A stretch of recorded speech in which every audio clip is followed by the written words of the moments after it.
Yes, sir, you in the right there. Mr. President, my name is Ronnie and I work for a local environmental TV show called How Can I Help? In your opinion, what are the 3 biggest environmental issues we must face in the next 10 years? And how can students be involved in addressing those issues? I think the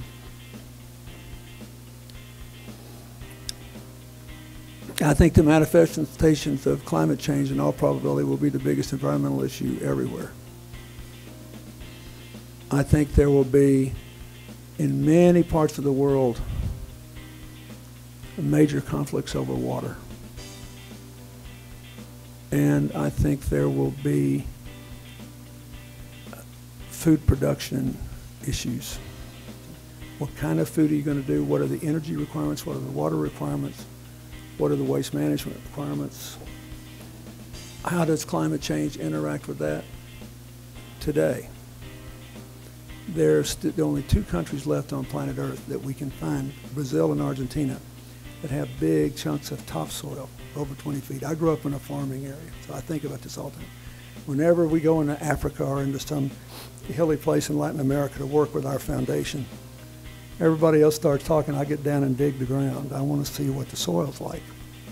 It's going to change the lives of billions of people if we don't do it. I think the other thing I would say is the previous decade, not the one we're in, previous decade had tripled the number of, in dollar terms, the losses from natural disasters of any previous decade as measured by payouts on insurance policies.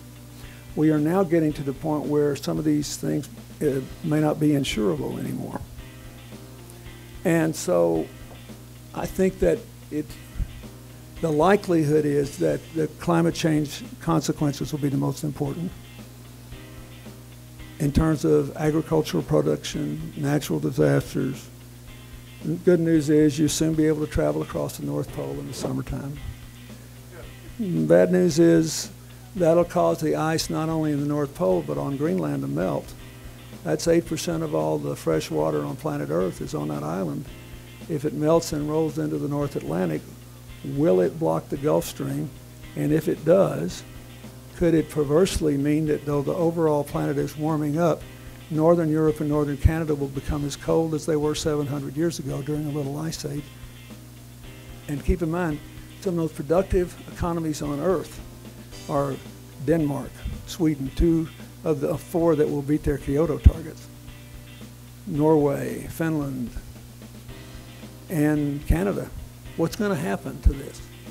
So it will be an exciting time, and it may turn out a lot better than the doomsdayers say, but I don't understand all these people that are in denial about this. If there are good, economically sound, job-intensive ways to change the way we produce and consume energy, I personally do not understand why we walk away from them.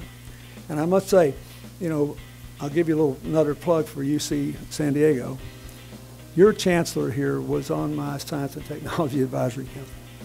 I've always admired her very much, but she was one of the first people who encouraged me with this idea that would be good economics, not bad economics, to make a dramatic U-turn in our whole energy production and use policies. So you asked me what the biggest problems are. I'll tell you the answer is the number one thing we can do to spark more employment and more sustainability and figure out how to deal with these dilemmas is to change the way we produce and consume energy. It will make dealing with all these other challenges that much easier. I got to go. Thanks.